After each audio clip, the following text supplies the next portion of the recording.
Qin Yichen tiba-tiba tertawa terbahak-bahak, menggelengkan kepalanya seolah melihat orang gila. Aku tidak menyangka bisa bertemu orang yang kurang ajar seperti itu. Wilayah bintang Changlan ditundukkan oleh kuil Tuan Cahaya Qin Yichen, dan makhluk racun itu ditolak oleh Qin Yichen. Adapun manfaat yang dibawa oleh makhluk racun itu. Tapi itu karena keberuntungan kuat Qin Yichen. Pria tua Yu Feng ini tidak tahu di mana dia memiliki kulit tebal, namun berani meminta Qin Yichen untuk menyerahkan 90% pil iblis. Tentu saja, lelaki tua Yu Feng tidak bodoh. Dia hanya jahat, hanya karena keuntungan di balik masalah ini. Ngomong-ngomong, dia bisa menyelesaikan tugas Mahkamah Agung untuk membiarkannya menekan Qin Yichen. Mengapa tidak melakukannya? Beberapa orang hanya berpura-pura bingung. Ngomong-ngomong, Changlan Star Territory adalah milikku. Tidak peduli apa, aku akan mengurus masalah ini. Jika kamu tidak mau, aku dapat mempertimbangkan untuk mengatakan sesuatu yang baik di depan Mahkamah Agung dan memberimu 20% dari pil iblis. Bagaimana? Qin Yichen tiba-tiba menoleh dan menatap Han Sanjian di sampingnya. Kamu banyak minum hari ini. Datang dan bicaralah dengan lelaki tua Yu Feng ini. Permintaannya tidak masuk akal. Han Sanjian mengerutkan mulutnya, mengusap wajahnya 2 kali, dan berhenti berbicara. Bukankah ini tindakan standar untuk mengatakan, malu, ketika menggoda anak-anak? Ejekan seperti itu membuat lelaki tua Yu Feng mengerang, dan dia segera jatuh ke dalam ketidakbahagiaan total. Tapi tidak peduli bagaimana Han Sanjian mengejek angin, lelaki tua Yu Feng tidak akan menyerah setengah langkah. Karena keuntungan di sini terlalu besar. Itu sangat besar sehingga dia bahkan lupa bahwa tugas yang diberikan oleh Mahkamah Agung adalah membiarkannya mengusir kuil penguasa cahaya dari wilayah bintang Changlan. Alasan utamanya adalah bahwa wilayah bintang Changlan di bawah lelaki tua Yu Feng telah ditinggalkan, dan orang-orang di dalamnya telah lama ditugaskan ke alam abadi secara berkelompok. Sekarang terlalu sulit untuk membebaskan tenaga kerja untuk mendapatkan kembali kendali atas wilayah bintang Changlan. Sebagai gantinya, dia mungkin juga menjual wajah lama, dan memanfaatkan waktu ketika Lord of Light menduduki Changlan Starfield, dan dengan panik menagih untuk menyewa Changlan Starfield. Ambil 80% dari tagihan, simpan 70% untuk diri sendiri, dan serahkan 10% sisanya ke Mahkamah Agung. Dengan cara ini, wilayah bintang Changlan bukan apa-apa, cukup berbalik dan beli yang lain. Ketika tenaga kerja mencukupi, maka itu akan menjadi hari baginya untuk merebut kembali wilayah bintang Changlan. Ketika lelaki tua Yu Feng mengajukan permintaannya, Qin Yichen menebak tujuan sebenarnya dari lelaki tua Yu Feng. Kartu truf ini masih datang agak terlalu cepat, dan tidak sesuai dengan gaya Mahkamah Agung.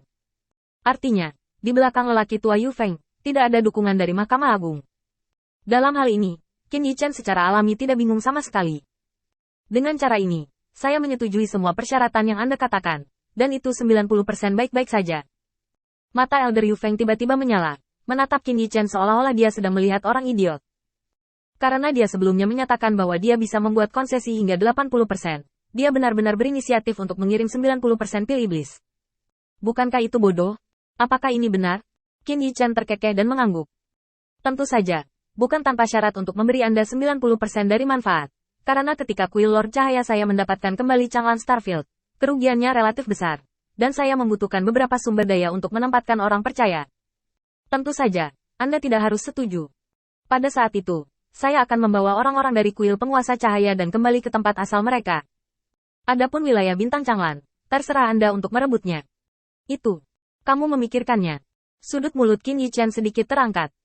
Karena Anda tidak mendapat dukungan dari Mahkamah Agung, mengapa Anda tidak menjanjikan cek yang buruk? Ketika lelaki tua Yu Feng berani mengirim seseorang untuk bertanya, Qin Yichen berani mengatakan bahwa kehilangan kuil itu terlalu besar, dan orang-orang percaya belum sepenuhnya memberi kompensasi, jadi tunggu. Adapun berapa lama waktu yang dibutuhkan, itu tergantung pada kapan lelaki tua Yu Feng melepaskan ide-ide yang tidak realistis seperti itu. Pria tua Yu Feng mengerutkan kening. Tidak, Anda harus memberi saya setidaknya 60% dari pil iblis terlebih dahulu, dan biarkan saya memberikannya kepada Mahkamah Agung. Qin Yichen juga meniru lelaki tua Yu Feng, dan mengerutkan kening. Sulit untuk melakukan ini. Sebagai penguasa cahaya, saya telah berjanji untuk memberi kompensasi kepada orang percaya.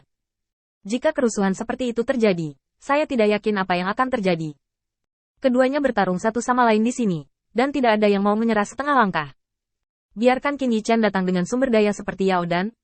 Majulah dan bermimpilah, tidak ada satupun yang bisa diberikan dengan sia-sia. Dan lelaki tua Yu Feng masih ingin menang, memenangkan sejumlah pil iblis untuk dirinya sendiri. Dalam hal ini, dia membutuhkan terlalu banyak orang untuk bergerak, dan terlalu sulit baginya untuk membayar biaya seperti itu di muka. Perdebatan ini terus berlanjut hingga senja. Sudut mulut Qin Yichen tiba-tiba terangkat. Selama waktu ini, dia telah membiarkan Yu Daoseng menemukan hal yang paling penting. Sekarang juga waktunya untuk membiarkan pemblokir senjata yang berisik, Patua Yu Feng, menyingkir. Aku akan mundur selangkah dan memberimu 10% dari pendapatan pil iblis besok. Ini sudah merupakan konsesi terbesar yang bisa aku berikan. Jika kamu tidak mau menerimanya, maka tarik ke bawah. Setelah mengatakan ini, Qin Yichen langsung berdiri dan menepuk Han Sanjian yang telah minum untuk waktu yang tidak diketahui. Ayo, mari kita lihat serangan malam ini. Lebih baik tenggelam dalam hal semacam ini. Ketika lelaki tua Yu Feng melihat sikap Qin Yichen, dia mengertakkan gigi. Oke, kami akan mengirimkan barang-barang di sini besok pagi. Saya harap Anda tidak mengecewakan saya. Qin Yichen tersenyum sedikit. Itu alami. Dia mendapat janji Qin Yichen, meskipun itu jauh lebih sedikit dari yang diharapkan. Tetapi lelaki tua Yu Feng masih sangat bahagia. Bagaimanapun, pil iblis yang mampu melacurkan jumlah ini secara gratis telah melebihi harapannya.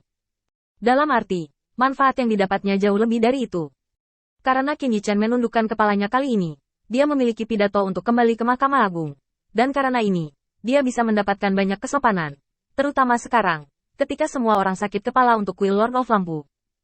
Namun, lelaki tua Yu Feng, yang puas dengan kepergiannya, tidak menemukan bahwa ketika Qin Yichen melewati sisinya, sedikit senyum muncul dari sudut mulutnya, seperti seorang pemburu yang telah menunggu lama dan akhirnya mendapat mangsanya.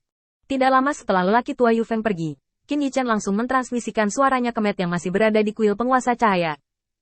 Matt, bawakan aku 2000 pil iblis inferior, dan aku akan memberikannya besok. Matt bingung. Mengapa orang mengambil yang lebih rendah? Qin Yichen membuang kalimat dengan santai. Bukankah kamu bodoh? Kamu hanya menggunakan yang lebih rendah sebagai hadiah. Bukankah kamu menyimpan barang-barang bagus untuk dirimu sendiri? Matt langsung terkecoh dengan kalimat Qin Yichen. Tampaknya ada beberapa kebenaran untuk itu, tetapi tampaknya tidak begitu masuk akal. Oke, aku akan menyuruh orang menyiapkan 2000 pil iblis yang lebih rendah. Tetapi hal semacam itu harus ditemukan secara khusus. Tuan Cahaya, kamu tidak tahu bahwa makhluk racun ini benar-benar harta karun Ten Yang. Orang-orang dari keduanya. Bidang bintang. Mereka semua sudah gila. Qin Yichen melemparkannya kembali dengan acuh tak acuh. Jangan biarkan mereka berkelahi. Kedua belah pihak diam-diam memberikan beberapa manfaat, dan mereka bisa bertengkar sesuka hati.